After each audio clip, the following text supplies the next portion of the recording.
So, naligo tayo. Naligo pala ako. Oh, may sipit pa ako. Hindi ko alam bakit hilig ko yan. Hilig ko talaga magsipit. Ayan.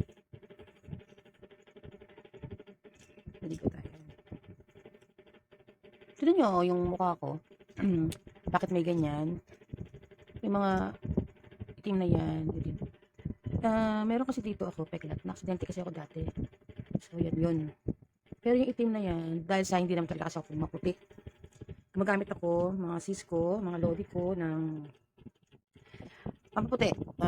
Dr. Alvin, o ng mga ano ko. Shout out Dr. Alvin, ganyan. Pero, pag tuwing month of bear lang ako gumagamit. Hindi ako yung lagi. Tapos pagka mainit na, pag summer, hindi na ako gumagamit. Yun. Yun. Siya pantay. Hindi siya talaga. Siya na kayo ha. Kasi naman po nanonood sa akin ngayon para bang nabuburingan sa akin sa akin content. Pasensya na po kayo. Ito po talaga ako. Mag-makeup ako na yung maglalagay ng cream sa mukha. Ako ang ginagamit ko sa face ko, Nivea cream. Yan, kapag ano. Nivea cream for first base. Kasi na guys ha, hindi kasi kagandahan na kami ng sis nyo, ng lodi nyo. Kasi, ako kasi ay lumaki sa matrabaho. Bata pala kasi ako, maano na ako. Parang trabaho, mga house chores, mga gawain bahay. Kaya, kaya, ayan, isa yan sa mga payo nyo sa mga anak nyo. Kung may mga anak kayo, pag bata pa lang, huwag nilang haya ang lagi nagbabasa ng ng kamay. O kaya yung napupuwersa, kapag hindi naman talaga kaya na buhatin, wag nang nahin. Ano ba na, yung pilitin kasi napupuwersa yung kamay ng bata, pag bata pa, diba? So, pagkatapos niyan, so, papahinga muna ako ng mga ilang minuto. Kahit siguro mga 2 minutes lang or 3 minutes. Yun kasi yung napapanood ko sa mga tutorial, mga makeup tutorial dyan. So, ginagaya ko lang naman din. Nung dalaga ako, mahilig ako talaga mag-makeup. Ang mga makeup ko lang dahil sa may pagkachinita ako noon, una syempre, first base yung skin tone, di ba? Dapat maganda. Dapat kilay, duay, mascara, eyeliner, tapos lipstick. Hindi ako nag-blush on. Tapos, konting nose line, ganyan. Hindi ako nag-blush on, tsaka hindi ako masyadong nag-eyeshadow. Hindi ako dahilan, hindi ako marunong maglagay ng eyeshadow, hindi ko kasi alam pa paano blending. Tapos, pag blush on, kasi parang ma-cheekbone na ako. Tapos, ano pa, nung kabataan ko kasi, hanggang ngayon naman ay nakikita ninyo, meron akong parang open pores, dispeklat yan sa tagyawat. So, napapansin ko dati, pag nagba-blush on ako, lalong lumalabas yung nakikita yung butas ng mukha. Kaya parang sabi ko, ayoko na. So, ma-cheekbone ba ako? Parang hindi na kailangan. Siguro pag mga heavy makeup, at saka yung may mag-makeup sa akin talaga na magaling, pwede yun. Yun. Papayagan ko siyang, lagyan ako ng blush on. Syempre, marunong siya mag-blend. Tsaka, iba't iba kasi yung klase ng blush on. Kulay ng blush on, di ba? May pinkish, may reddish, meron pa nga brownish, mga bronze type, mga ganyan. And anyway, basta yun talaga, hindi talaga ako mahilig mag-blush on. Yan. Pag chinita ka kasi, pagka medyo mga ganito Asian look ka, parang mas bagay sa'yo red lips. So, parang nasanay ako. Nung nagkasawa ako, medyo hindi na rin ako gano'n ng lipstick kasi nasa bahay ng anak ko. Pag-aalis na lang ganyan red lips. Pero pag minsan parang naumay na rin ako kasi parang habang tumatanda, parang nakikita ko yung laki ng bibig ko, ang pangit. Yun, pero pag gano'n pa man, minsan sabi nila, bagay naman daw ang mas bagay sa akin na may lipstick kaysa wala. Tsaka, kasi may pagka-dark kasi yung labi ko. Kasi nga pagka-morena, di ba? O, pero okay na yan. Ngayon, regalo sa akin, surprise gift sa akin na asawa ko. Yung O2O, yan, Shine.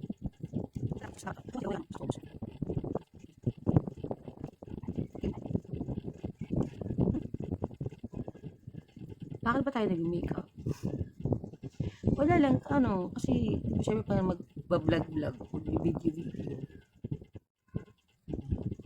Kasi naman sa gumamit ako ng beauty apps. Sorry naman, kasi minsan, ang hirap kasi pagka hindi presentable yung skin tone mo yung mukha mo. So, kaya, maganda na rin to na meron.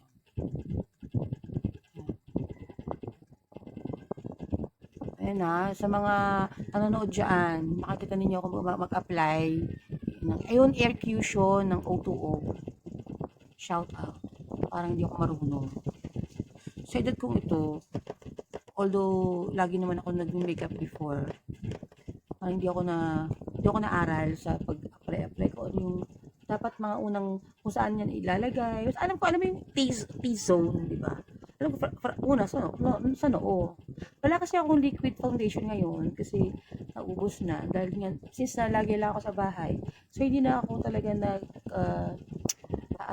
mga makeup na yan. Sabi ko nga, di ba, mula yung nag-asawa ko, marami na akong hindi nagagawa yung pag-makeup. Pag-makeup all the way, nung talaga ako talagang, ako, to the highest level talaga ang makeup ng lola niyo. Konti-konti lang. Kasi parang iba kasi yung ano niya, pag sa video, pero pag sa salamin, carry naman. Pag dyan kasi sa video, kagaya niya, hindi nakikita yung open pores. Pag tinanggal ko yung ilaw,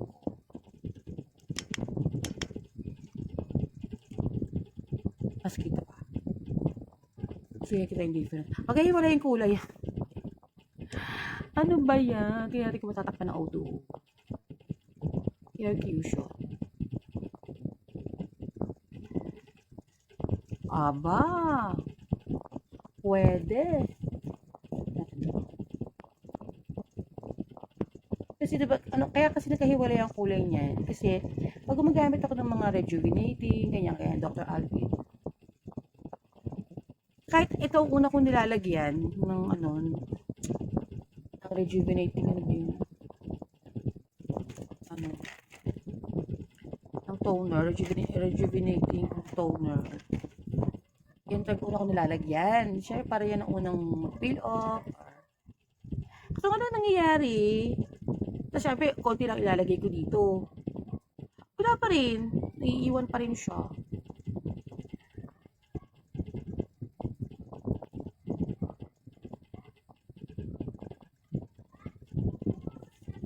Yan, lagyan natin yung leeg. Since na surprise gift nga ni Mister, so hindi niya alam yung kulay na kailangan ko sa skin tone ko. So, nakuha niya yung mas lighter, kaya yan, ang puti tuloy sa mukha. Okay lang. Anyway, salamat pa rin sa surprise gift. Sa TikTok niya yung binili. Uy, ulitin ko ha, hindi ako bayad dito. Hindi ako bayad sa pagsabi-sabi ko ng kung ano yung mga produkto na ginagamit ko. Ngayon, syempre, pahinga din ulit. Ilang minuto. Kasi, gagamitin naman natin yung ano ba yun? O2O na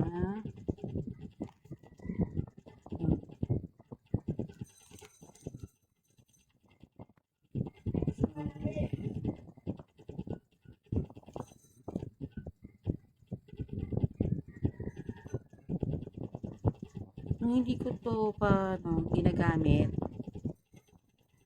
ang gamit ko talaga ito.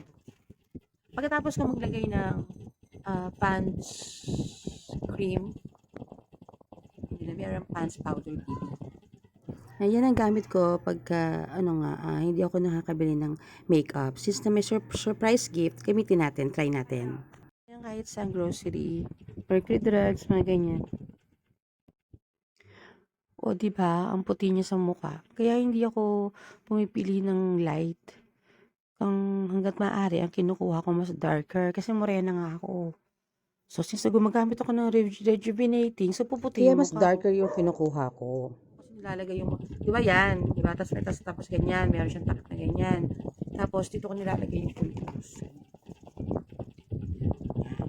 Kaya, tapos, nilalagay yung powder yung ganyan. Anyway, Pulbera ang ginagamit ko sa mukha ko pag nag-a-apply ako ng pulbos. Kasi para hindi didikit yung kamay natin sa face natin pag naglalagay tayo ng pulbos sa mukha natin. So, yan ang natutunan ko sa kapatid ko panganay. And thank you. Thank you, Don. Tapos, tayo ay, hindi ako nagkikilay. Dati, dati nagkikilay ako. Nag-aahit ako ng sarili ko, ganyan, hindi na. Inaya ako na siya tumubo ng ganyan. Tapos sa bahay lang naman ako. So ngayon, mascara. Mascara tayo. Sabi nila paggamit dito, ito raw muna ino. Kasi maliit lang po talaga ang pelik mata ko. Hindi po talaga ako. Ayoko naman din po gumamit ng mga false eyelashes kasi parang natatakot ako. Kasi baka sinasabi nila kasi na hindi po safe yun sa mata. Ano kasi parang maano ako eh. Magumusin ng mata. So, baka ba matusok yung mata ko. Tsaka kaya mas preferred ko yun. Mascara. Kahit naman noon pa. Ngayon, dami na kasi nabibenta, di ba? Siguro soon, pwede rin. Pero sa ngayon,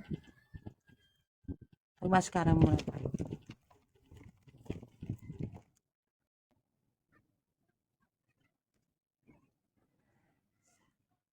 Yan. Nagkaroon na siya ng konti-konting ano. So, sa kabila naman tayo. Yan yung first natin.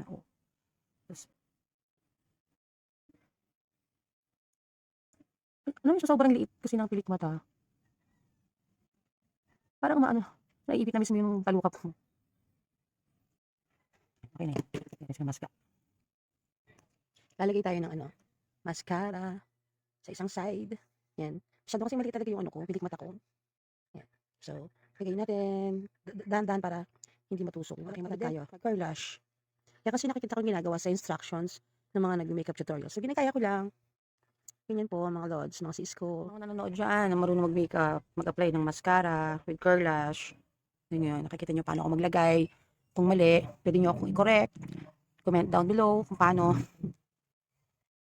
Eh, di ba kasi ang pagkakaalam ko, lalagay lang naman, simple. Pero kung mayroong proper way, hindi ko kasi alam. Basta yun lang alam ko paano maglagay. Meron ba kasi magko-comment? Meron ba kasi manonood? Alam ko, meron pa rin mga manonood dyan. Hindi man ako mag-trending, okay lang yun. Doon siya makita. Yaman na. Siguro kung nagduoy ako, baka pwede. Ito naman isa.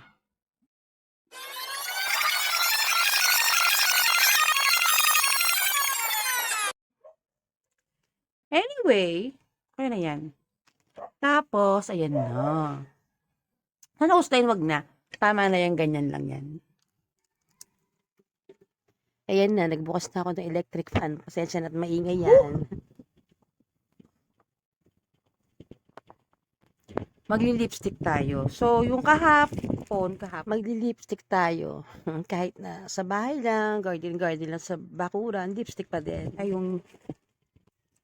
Oh, ayan, ito naman. Medyo darker to. So, try natin. Lipstick.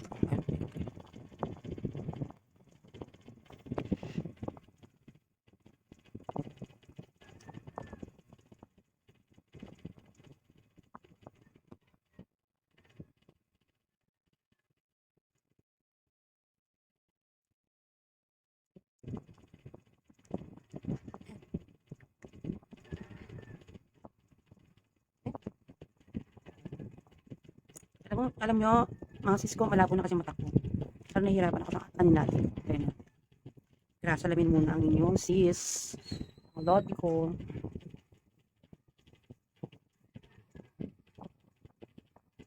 Yan, so malinaw sa akin. Pero ang unti lang naman, nilagay ko pa parang kapal. Kapal niya. Tapos parang, hindi ko pa masyado naabot doon. Kasi parang kasi, masyadong lalong kumakapal ang labi ko. Yan tawag sa akin, asawa ko, muso. Kasi ganyan nga, nakikita ninyo. Diba? Ano kaya ko i-blend ko yung isa? Kasi parang masyadong, experiment tayo.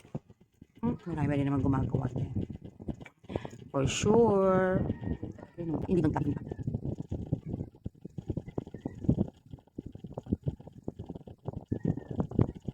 Yan, alam mo yan? Yun o, hindi sinagad. Meron pa siya. Kung pwede pa siyang isagad, pwede. Pero hindi ko. Hindi ko. Okay na yan. Hmm. So then, the simple makeup lang po ni Queen Sienna. So, lalabas tayo. Pasalamin ako kasi malabo na po ang mata ko, mga sis ko, mga lods ko. No? So, lalabas tayo. Yan. Close up ang mukha. Lalabas tayo. Yan.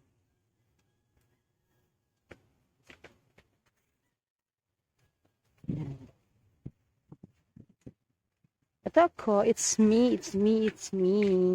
Yan, magwawalis-walis tayo ng, ano muna, palit kapaligiran mamaya. Saka magtatanim-tanim din. Kasi tayo yung mga tanim ko. Tada! Yan na nga. Puto ng kiat-kiat. Mamaya itatanim natin.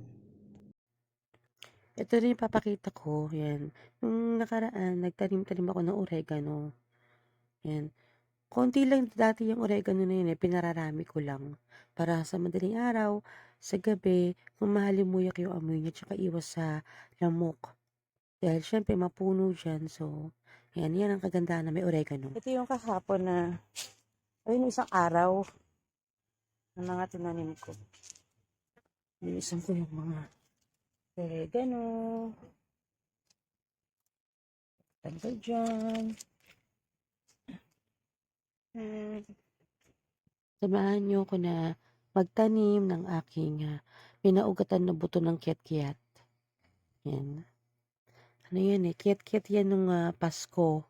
So, pag may buto, pinapaugatan ko. Yan na yun. Matigas kasi yung lupa sa bandang ibabaw. Kaya ginawa ko, linis ko muna. Kung makikita ninyo, diba yan o. Siyempre kailangan natin i-cultivate para makahinga na yung lupa. Tapos binasa ko ng tubig para pagka nilagay ko na yung buto na may ugat, okay naman na siya, no? Madali na siyang maitanim. Yan, diba?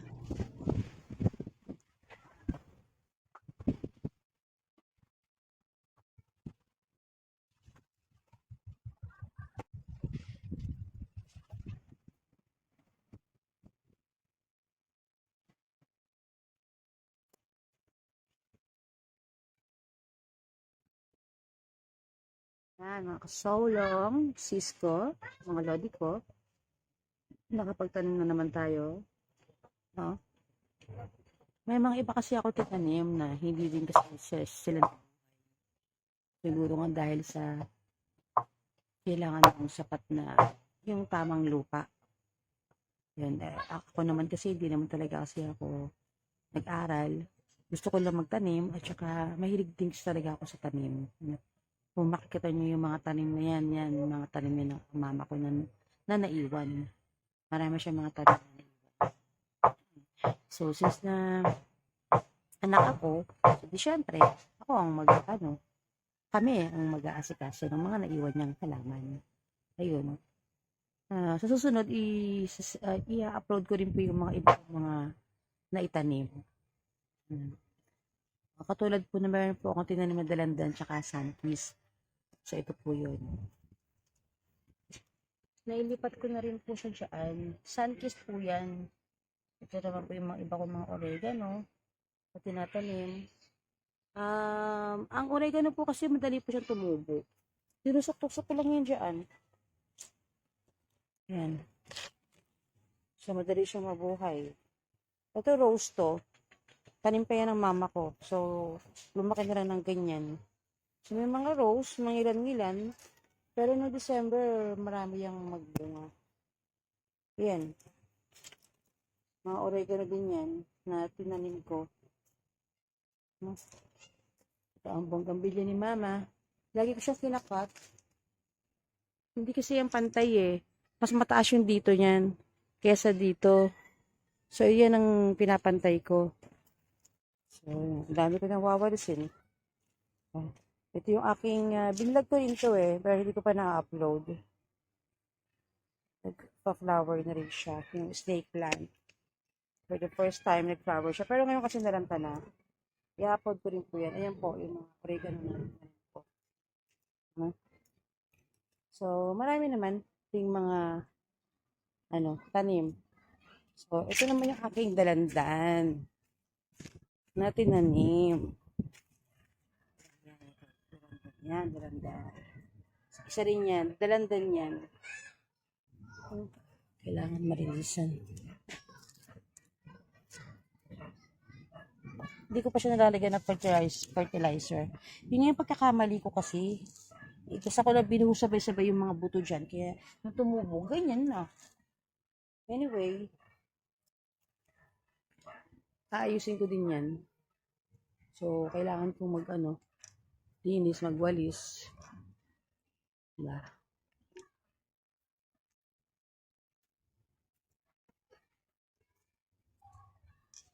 Thanks for everything. Thanks for watching. No? So, yan, mga kasolong. Nakita niyo na, no? Mga sis ko, mga lodi ko. Kung ano ang ginagawa ko. Isa yan sa mga ginagawa ko, magtanim. So, kung nakikita nyo, di ba, may mga tuyo na dahon, wawalisin kayo nun. Wawalisin kayo sa umaga, o kayo sa hapon, exercise. San, may nananahi ako.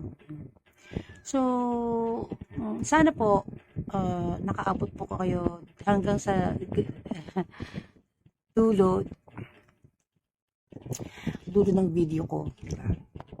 At sana po nag-enjoy po kayo kahit po na pang personal life ko. Hindi po kayo interesado, sana po hindi po kayo na pangitan. Marami po salamat sa mga nanonood. Maraming salamat po. Thanks for watching.